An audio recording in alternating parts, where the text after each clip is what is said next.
Assalamualaikum. Waalaikumsalam. Selamat sore Medan. Selamat sore Medan. Di hari ini kau yang agak lebih besar kayaknya. Iya kan, makanya kayaknya ini salah ininya ini gede kali. Oke, seperti biasa Terus teman-teman kacamata gede kali lagi. Oke, seperti biasa teman-teman Tribun, kita bakal memberikan 3 berita terupdate pastinya untuk di hari Rabu ya kan, tanggal 23 yang sebentar lagi akan gajian. Nggak terasa ya kan, padahal gaji 2 tahun lalu belum selesai, belum habis ya kan. Oh iya. Udah gajian lagi ya kan. Oke, seperti biasa. Coba baca berita pertama ini tentang apa nih, Dek? Oh iya, kita hari ini membaca tentang berita apa ya? Tentang Polres Pelabuhan Belawan menangkap seorang pria tindak pidana penganiayaan terhadap keponakannya akibat sakit hati dengan omongan orang tua korban. Rabu 23 November 2022. Kasat Reskrim Polres Pelabuhan Belawan AKP Rudi Syahputra mengatakan penangkapan pria tersebut akibat tindakan pidana penganiayaan terhadap anak di bawah umur yang dimana pelaku melakukan penikaman terhadap keponakannya akibat sakit hati dengan omongan orang tua korban. Kayaknya sekarang orang udah mengerikan ya. Apa-apa sekarang kalau nggak senang main tikam. Iya, nggak senang main tikam, kalau nggak bunuh gitu ya kan. Hari ini kita merilis pelaku penganiayaan terhadap anak di bawah umur akibat dendam dengan orang tua korban, ucap AKP Rudi.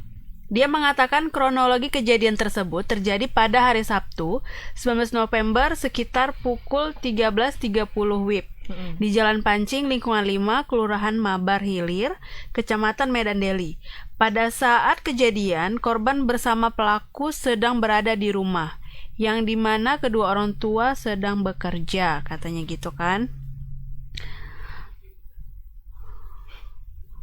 Agak horor. Lanjutnya, Korban pada saat itu sedang pergi minum ke dapur dan hendak kembali ke kamarnya. Dari arah depan, pelaku menutup mulut korban dan mendorong ke arah wastafel kamar mandi. Kayaknya apa gitu ya, paling tengok itu keponakannya sendiri gitu kan Kak. Tapi kok sanggup untuk mau senyum Ibu? Kayaknya ini beritanya berita seram loh. Ibu gak senyum. Enggak. Ada apa? Enggak apa-apa, lihat kacamata. Lihat kacamata adik aja nggak berimbang. Iya, oke. Mau minta beliin ya? Iya. Saat itu korban bersama pelaku sedang berada di rumah yang dimana orang tua korban sedang bekerja. Pada saat itu korban sedang minum di dapur. Saat hendak balik ke kamar pelaku, datang dan membekap mulut korban dan mendorong ke arah wastafel kamar mandi, pungkasnya. Dia menuturkan saat itu juga pelaku hendak membawa korban ke dalam kamar mandi. Namun tidak jadi akibat korban melakukan perlawanan dan mendorong pelaku dan mencoba untuk melarikan diri. Kayaknya dia ada dugaan-dugaan yang lain ya sepertinya ya. Hati-hati deh. Takut hilang ya. Aku agak ketar-ketir bacanya. Kita lihat aja videonya kita tonton aja langsung videonya.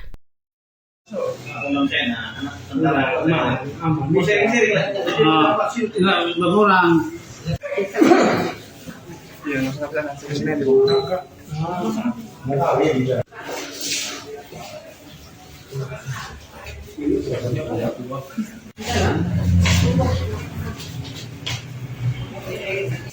Ya, adapun korban dari tindak pidana kekerasan terhadap anak ini adalah seorang perempuan, seorang anak dengan inisial SU, 13 tahun dan masih pelajar, yang dilakukan oleh pamannya sendiri, adik dari orang tua tirinya, ya, dari orang tua tirinya yang terjadi di Kelurahan Mabar, Kecamatan Medan Deli.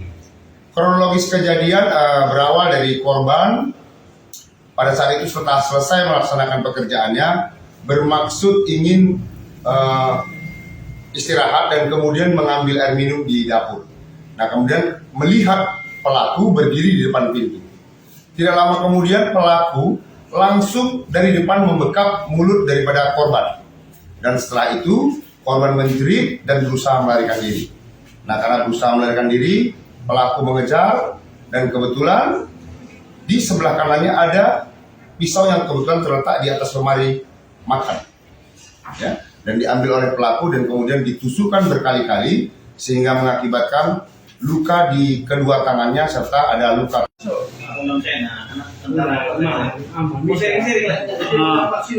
berkurang.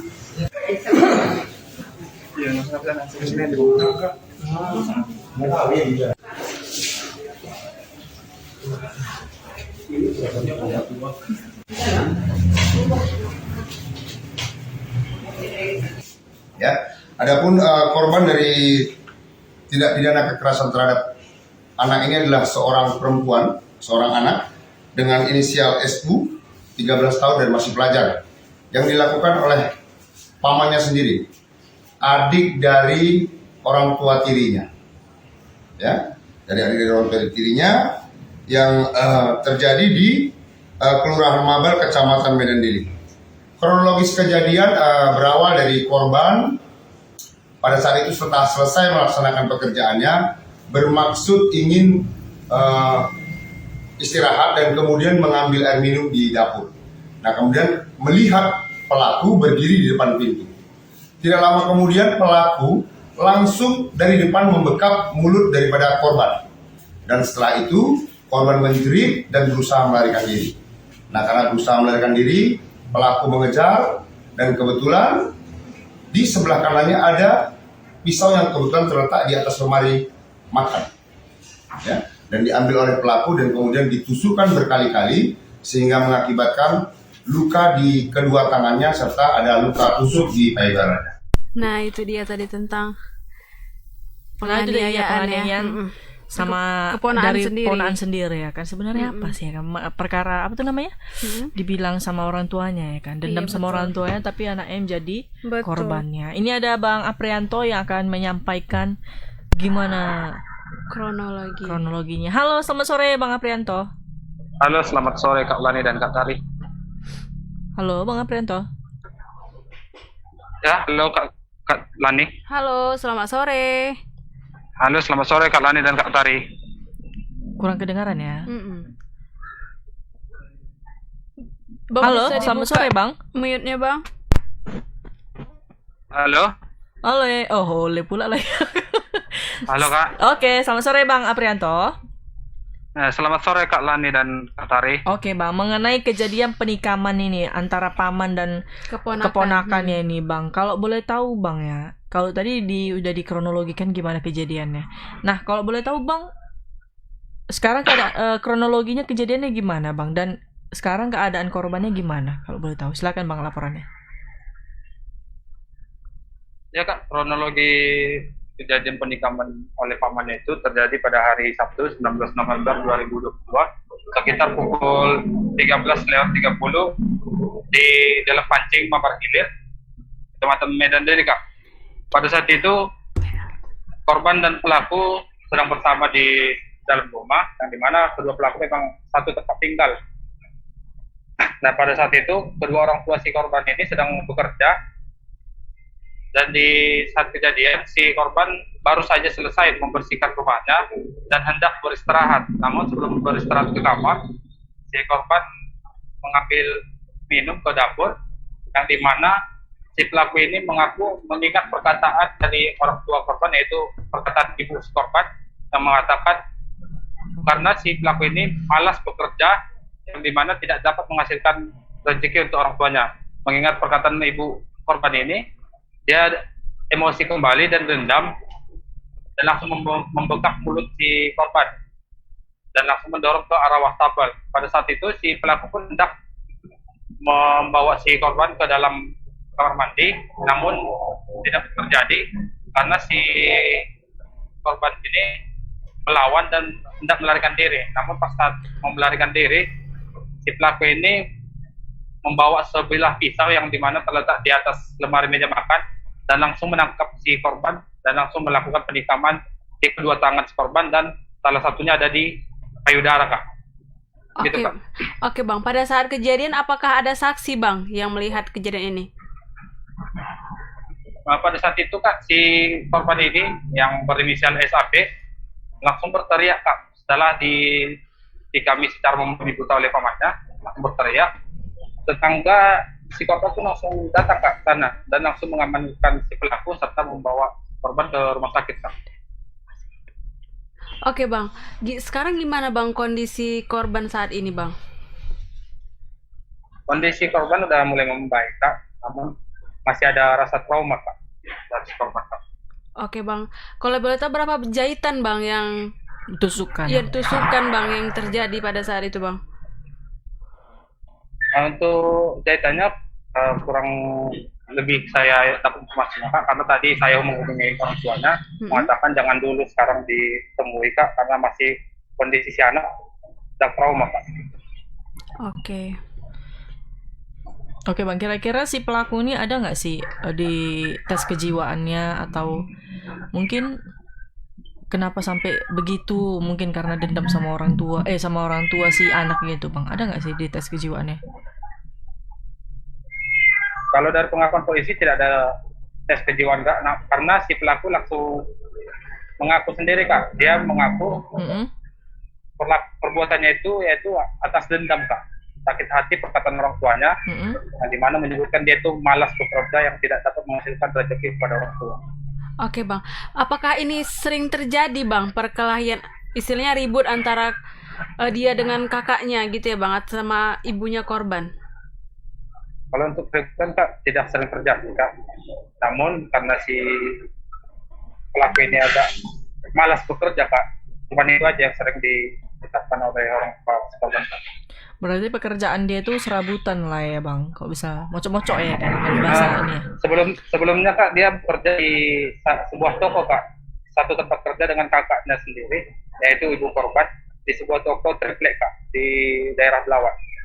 Oh begitu. Pelaku ini kalau dikenal di lingkungan mungkin antara keluarga itu gimana komunikasinya Bang? Kalau si korban kurang katanya Kak di pergaulan di keluarga, karena dia lebih sering di luar Kak. Oh gitu. Apakah sebelum kejadian ini si pelaku ini pernah melakukan mungkin mencuri atau apa gitu, mungkin ada nggak Bang? Dari pengakuan dia Kak tidak ada, dan dari keterangan polisi pun dia tidak pernah melakukan tindak pidana sebelumnya. Oh gitu. Bang, apakah ada waktu diperiksa polisi apakah dia menggunakan narkoba atau gimana Bang? Karena kan dia berani juga kan Bang untuk melakukan penganiayaan terhadap keponakannya sendiri Bang. Udah terencana berarti ya. Nah, dan pengakuan dari Kasat Polres Pelabuhan Belawan sudah dilakukan tes narkoba Kak, dan si pelaku ini bebas dari narkoba Kak. Oke. Oh, apakah si korban sekarang didampingi oleh pihak KPAI Bang? Untuk saat ini belum ada informasi Kak didampingi dari KPAI. Namun polisi dari unit TPA akan mendampingi pihak keluarga korban. Bang ya, kalau betul korbannya ini usia berapa tahun ya Bang ya? Si korban berinisial SAB dengan usia 13 tahun Kak. Oh, sekitar masih SMP ya, masih kecil ya. Oh ya, gitu. Dan si pelaku inisialnya Wage Kusuma dengan usia 35 tahun Kak. Dan saat ini sedang pengangguran. Oh. Oke, berarti ketika waktu ditikam gitu dia melakukan perlawanan gitu ya Bang ya, di tengah tikaman itu ya Bang ya. Si korban melakukan perlawanan itu Kak, saat dia yang dibekap di WhatsApp, dia melakukan perlawanan sehingga dia sempat melarikan diri ke depan, namun berhasil ditangkap si pelaku lagi Kak, dan langsung ditikami secara membabi buta. Oke, pada saat kejadian itu si korban nggak menjerit atau gimana gitu Bang? Setelah ditikam itu dia menjerit Kak, itulah datang tetangga korban yang langsung mengamankan si pelaku dan membawa si korban ke rumah sakit. Bang, si korban ini perempuan atau laki-laki Bang? Apakah ada dugaan-dugaan yang lain Bang selain terjadinya penganiayaan ini? Untuk perempuan Kak, dia perempuan, dan dari dugaan-dugaan sebelumnya Kasat Reskrim mengatakan tidak ada dugaan untuk apakah asusila, cuman memang balas dendam saja Kak. Oh, karena emosi ya Bang ya, balas dendam ya. Iya Kak.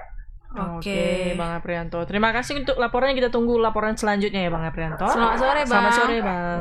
Oke, selamat sore Kak. Udah. Kan dari yang aku, kayaknya dia masih waras ya Kak ya. Masih. Ya, Kurasa kan? terbersit begitu apa Mbak? Langsung emosi kayaknya karena perkataan ibunya, dia langsung melakukan penganiayaan terhadap anak keponakannya sendiri. Keponakannya masih 13 tahun. Padahal keponakannya juga nggak tahu apa-apa mungkin ya. Mungkin karena tengoknya situasi lagi, terbersit dia lah ya kan. Setan itu langsung inilah dia ngambil betul. pisau ya kan. Jadi ngeri juga gitu ya kan.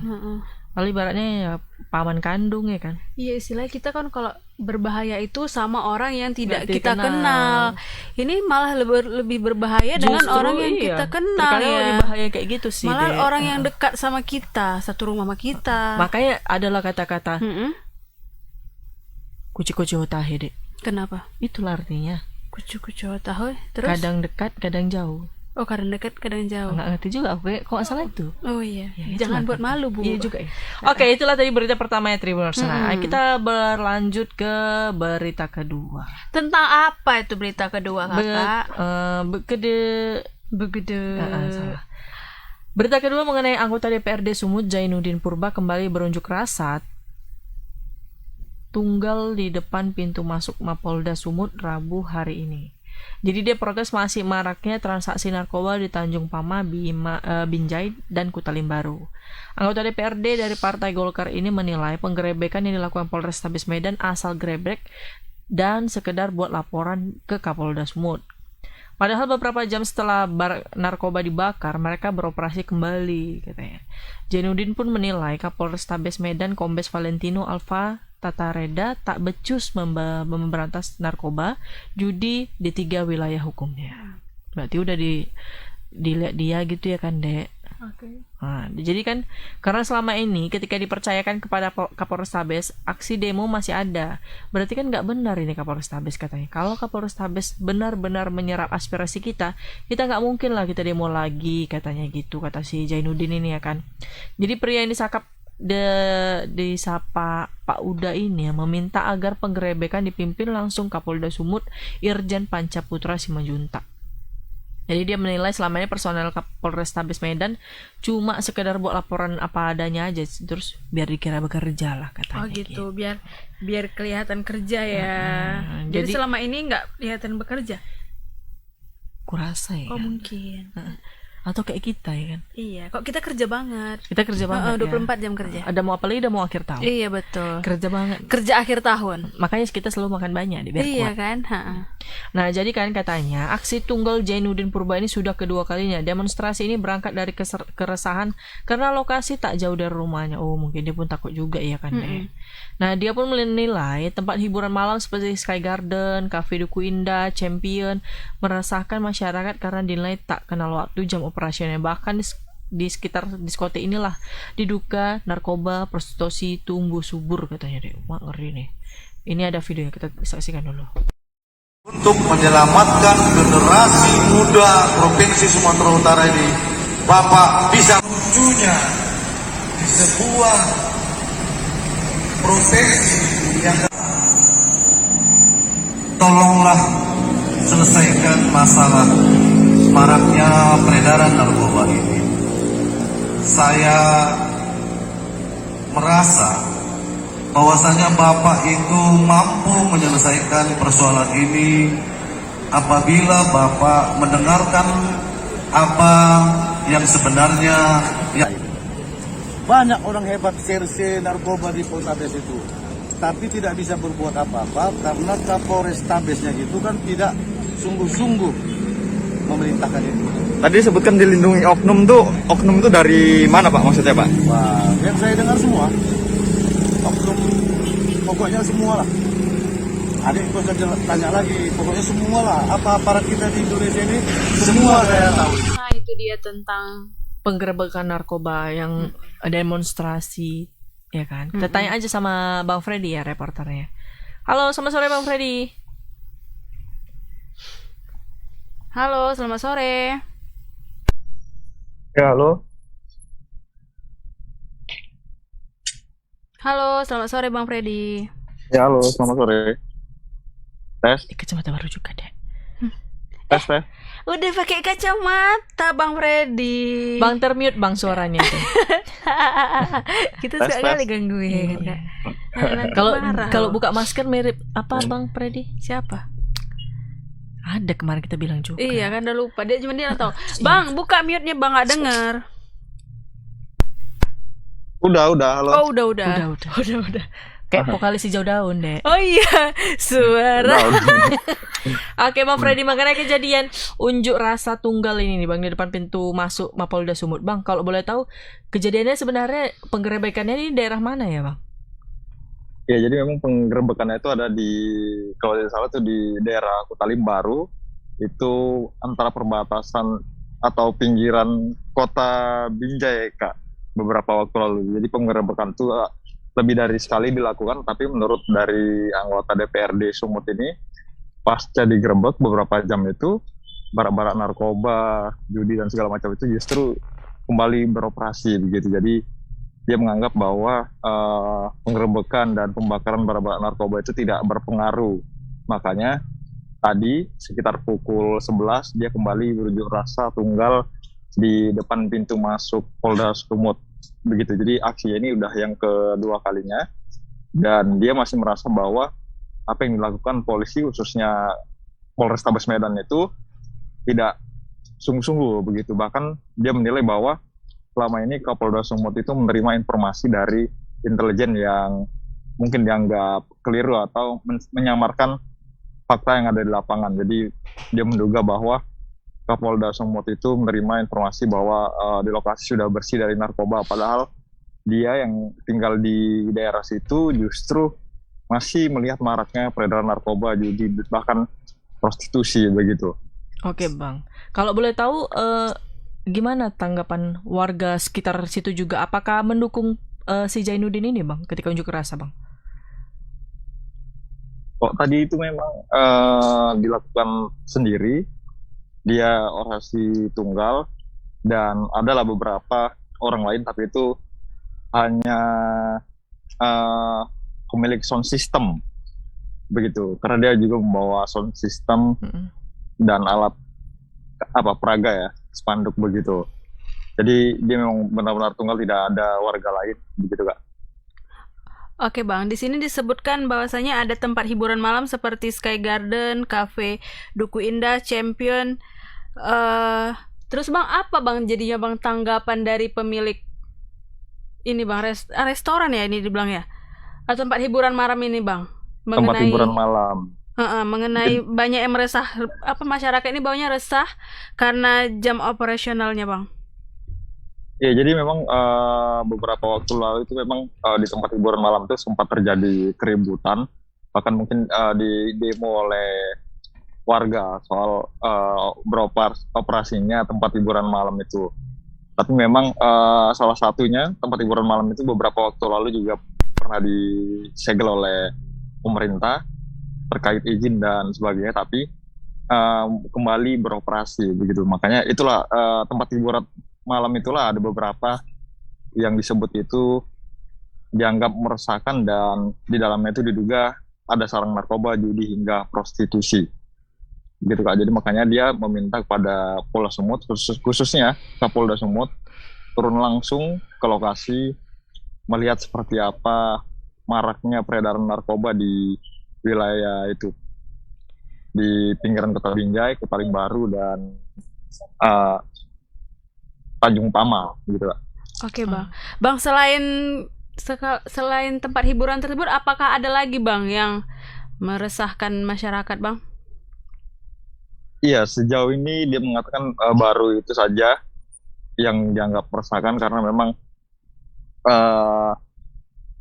tempat hiburan malam itu terhitung berada di satu kompleks ya, berdekatan begitu, dan di situ juga kemarin sempat terjadi kerusuhan, bahkan berulang kali terjadi kerusuhan di tempat hiburan malam itu hingga bakar-bakaran begitu. Oh gitu. Bang, apakah pernah Bang polisi untuk menggerebek tempat hiburan itu Bang? Makanya sering kok kembali lagi Bang dibuka ininya Bang, jam operasional sampai, berarti ini sampai lewat jam 12 malam ya Bang ya? Iya, jadi polisi sudah pernah menggerebek, bahkan pemerintah itu sudah pernah menyegel salah satu tempat hiburan malam yang ada di situ, tapi kembali beroperasi. Jadi saat ini polisi juga masih berkoordinasi dengan Pemkab Deli Serdang, Pemprov Sumut terkait tempat hiburan malam itu, karena memang kalau soal izin tempat hiburan malam itu berada di pemerintah daerah ya. Jadi polisi hanya membackup dan apabila ada informasi soal narkoba dan tindak pidana, barulah polisi turun begitu. Oke, Bang Freddy. Ha-ha. Kira-kira tanggapan mungkin perangkat apa pemerintahan atau gitu apa mungkin ya kayak lurah atau apa gitu Bang yang di sekitaran situ, apakah gak ada melaporkan kejadian ini atau mungkin ada barang bukti dari si Jainuddin sendiri Bang, mungkin ada bukti rekaman seperti itu Bang? Iya, jadi memang setelah digerebek kemarin itu oleh Polrestabes Medan itu pada malam harinya itu Jainuddin sempat meminta lah kepada warga-warga sekitar itu yang dikenalnya pemakai narkoba ya untuk membeli sabu-sabu di wilayah yang siangnya itu sudah digerebek bahkan dibakar. Itu ada sekitar 10 orang yang disuruh Jainuddin, dan pada saat itu juga 10 orang itu bisa membeli narkoba di tempat yang sama, bahkan mengkonsumsinya di situ juga. Jadi makanya itulah dia tahu bahwa selang beberapa jam digerebek justru mereka langsung beroperasi kembali begitu. Makanya dia menilai bahwa polisi itu yang menggerebek itu apa ya hanya main-main gitu Bang. Bang, jadi apa tanggapan dari Bapak Kapolda Sumut Bang? Iya, jadi Polda Sumut itu mengatakan bahwa dia nantinya akan berkoordinasi lagi dengan pemerintah daerah dan DPRD Sumut begitu. Jadi nanti apabila ada undangan RDP dari DPRD Sumut nanti akan dihadiri dan akan membahas soal yang disampaikan oleh Jainuddin Purba ini. Oke Bang. Begitu, Bang, pada saat terjadinya orasi lah ini Bang, demo ya si Bapak Jainuddin ini Bang, jadinya apakah di daerah situ Bang jadi ikut-ikutan demo jadi rame atau gimana Bang, atau tetap sepi aja Bang? Sejauh ini baru Jainuddin aja yang demo tadi, tapi memang sebelum-sebelumnya itu warga itu sempat protes soal tempat hiburan malam itu saja begitu. Jadi sebelumnya itu warga udah protes lah. Oh begitu, oke. Ada lagi kah? Itu aja sih. Kita tunggu aja kelanjutannya ya Bang. Semoga terjawablah keresahan dari Pak Jainuddin ini ya kan, dan semoga banyak yang mendukungnya ya kan. Betul. Pak. Terima kasih untuk laporannya Bang Freddy. Selamat sore Bang. Selamat sore. Nah itu tadi Dek mengenai Pak Jainuddin ya kan, luar biasa loh dia. Berarti Sky Garden itu tempat hiburan malam ya? Aku kok baru tahu ya? Iya aku pun baru tahu. Terus Champion bukannya di mana? Nobar itu iya kan, nobar kan? Mungkin Championnya beda kali maksudnya ini ya, bukan kayak di itu baru ingat aku. Apa? Yang di MMTC kan Champion juga itu tempat diskotik. Oh iya. Oh aku pikir Champion itu yang tempat nobar yang di Dr. Mansur itu. Aku pun jadi tempat mikir itu juga ya kan. Cuman kan karena dibilang Bang Freddy tempat ajab-ajab ya kan. Iya, berarti ini yang macam istilahnya yang macam yang di apa Kak, yang ke arah Pasar 8 itu ya, yang di Ring Road. Yang sebelah kanan yang tempatnya yang remang-remang yang gelap-gelap itu ya. Yang jedak-jeduk gitu. Angkot ke Binjai pun jedak-jeduk juga deh. Jedak-jeduk gitu ya kan. Kayak TikTok dia aja jedak-jeduk deh. Itulah tadi mengenai pemberitaannya ya kan. Semoga maunya ada masyarakat juga yang komplain unjuk rasanya ya kan. Iya. Terus ini Kak, ada yang suka jedak-jeduk juga nih. Siapa lagi kalau bukan si Dinar Candy. Jadi Dinar Candy mengabarkan bahwa adiknya yang sempat hilang usai gempa bumi di Cianjur, Jawa Barat kini sudah ketemu katanya kan. Diketahui gempa berkekuatan 5,6 magnitudo mengguncang Cianjur pada Senin 21 November 2022. Hal tersebut dikabarkan Dinar di Instagramnya. Kini sang adik kembali berkumpul bersama keluarga. Alhamdulillah adikku ketemu. Makasih berkat bantuan teman-teman yang ngepost lewat sosmed yang bergerak ke lokasi juga. Tulis Dinar katanya kan. Dinar mengatakan adiknya ditemukan di tanah lapang di kawasan pesantren. Dinar kemudian meminta sang adik menceritakan yang terjadi pada saat gempa. Tak hanya adiknya, Dinar memboyong keluarganya dari Cianjur ke Jakarta. Berarti sekarang keluarganya udah ada di Jakarta ya. Soalnya kan Cianjur itu bolak-balik gempa ya. Semalam aja gempa sampai 100 kali ya Kak ya.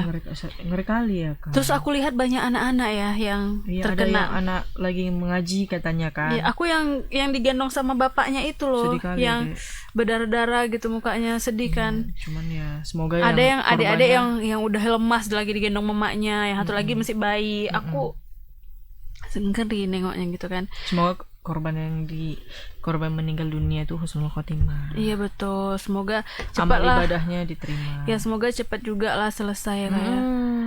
Terus banyak juga lah yang ngasih bantuan ya kan. Iya. Terus lanjut lah. Oke. Terus aku boyong keluarga ke Jakarta dulu sampai kondusif keadaan di sana, ujar si Dinar. Setelah memboyong keluarganya ke Jakarta, Dinar Candy mengajak mereka liburan, bawa mama dan bapak liburan, kata si Dinar Candy kan. Terlihat ada bapak, ibu, dan adik Dinar Candy serta temannya berada di dalam pesawat. Dia juga mengunggah foto dirinya sedang masuk ke pesawat, katanya kan. Fight with family, katanya. Tutur Dinar Candy. Sebelumnya Dinar Candy mengaku cemas karena adik laki-lakinya tidak bisa dihubungi usai terjadi gempa di Cianjur, Jawa Barat, Senin 21 November 2022. Waduh, ini ada videonya ya? Iya, ada videonya. Kita lihat dulu videonya. Iya. Hilang tanpa kabar seusai pesantrennya terkena dampak gempa Cianjur. Bertempat di daerah Cipanas, pesantren yang jadi sumber Teteng Giri menimba ilmu turut mengalami kerusakan akibat gempa. Hal tersebut diungkap Dinar Candy melalui unggahannya di Instagram pada Senin 21 November 2022. Kendati telah menerima kabar tersebut, Dinar Candy tetap kalut. Betapa tidak adik tercintanya itu masih tak diketahui keberadaannya. Terlebih saat Dinar mencoba menghubungi semua pihak termasuk orang tuanya di Cianjur, mereka tidak bisa dihubungi. Karenanya Dinar pun memuat pengumuman di laman media sosialnya agar sang adik lekas ketemu. Beberapa jam berselang kabar terkini Teteng Giri akhirnya diungkap orang terdekat Dinar Candy, Ridho Ilahi. Dari cerita Dinar Candy kepadanya, Ridho menyebut bahwa Teteng berhasil ditemukan dengan selamat. Lebih lanjut, Ridho pun mengungkap cerita Dinar Candy kepadanya bahwa saat gempa bumi mengguncang pesantren tempat adik Dinar menimba ilmu, para santri banyak yang nekat melompat dari lantai 2 gedung. Hal tersebut membuat banyak santri yang mengalami patah tulang. Beruntung adik Dinar Candy yang sempat terjebak di dalam gedung pesantren berhasil keluar dengan selamat. Kabarnya kini adik Dinar Candy sedang menuju ke Jakarta bersama orang tuanya. Kabar melegakan yang disampaikan Ridho Ilahi itu segera ditanggapi adik Dinar Candy, Kirei Candy. Melalui laman Instagramnya, Kirei yang sedang menuju ke Cianjur menyebut bahwa keluarganya dalam waktu dekat akan mengurai kabar terkini soal Teteng Giri. Adapun informasi dari orang-orang di luar keluarga Dinar Candy, Kirei menyebut hal tersebut tak bisa dipertanggungjawabkan. Terima kasih sudah nonton. Jangan lupa like, subscribe, dan share ya. Jadi tadi mengenai Dinar Candy ya kan. Oke. Alhamdulillah ketemu ya kan. Jadi setidaknya ada apa ya kan. Gimana? Tapi adiknya lagi dalam ini ya tadi ya, lagi ngaji gitu ya adiknya ya. Anak pesantren kayaknya ya. Ya udahlah Kak, ada lagi Kak berita yang mau dibacakan Kak? Nggak ada sih, cuma berita yang apa tuh namanya tentang Ki Joko Bodo ya kan, yang meninggal dunia semalam ya, pukul 9.57 semalam tanggal 22 November ya 2022 ya. Terus Kak? Udah? Iya, dia meninggal dunia itu katanya kan apa tuh namanya sakit ya, dalam keadaan sakit juga ya kan. Ada hipertensinya juga katanya ya kan. Terus ada ya lagi itu. Udah itu aja sih paling. Itu aja. Terus ada lagi kayaknya bulu mata Kak agak cetar-cetar gitu ya. Kakak di Awina underscore CLR. Oh, Kak di situ. Karena soalnya bulu mataku ini udah nggak ada. Iya. Kelopaknya masih ada deh. Masih ada kelopak maksudnya ya. pengen cetar juga ya kan. Langsung aja nanti Kakak ajak lagi ke Winaat ya. Oh gitu. Iya. Bulu mata bisa cantik, lembut, ringan, tahan lama lagi. tahan gitu. banting ya. Sering gitu. dia pukul Sakil masih bagus. Oh gitu. Itu. Ya udahlah kalau gitu. Terima kasih Tribuners, saya sudah nonton hari ini. Saksikan Selamat Sore Medan setiap hari Senin sampai hari Jumat jam 5 sore. Dan jangan lupa saksikan semua kegiatan podcast kita. Dan termasuk ada yang baru nih. Apa itu? Kuis Piala Dunia bersama Tribun Medan. Oh, hadiahnya apa aja? Hadiahnya ada mesin cuci. Terus ada tengoklah sendiri deh, aku bingung nyampeinnya. Kenapa? Ada untuk takut- nge-gym deh, nge-gym ada. takut kakak ini, takut kakak Tersaingin. tersaingin. Iya. Oh gitu. Kita kan harus ikutan juga deh. Oh gitu. Seru Pokoknya kalian harus ikut Tribuners karena Iya. ini kan bakal seru Berlangsung ya. sampai Desember, ya kan? Sampai Desember. Ih, siapa tanggal yang nggak berapa? mau? Sampai tanggal berapa?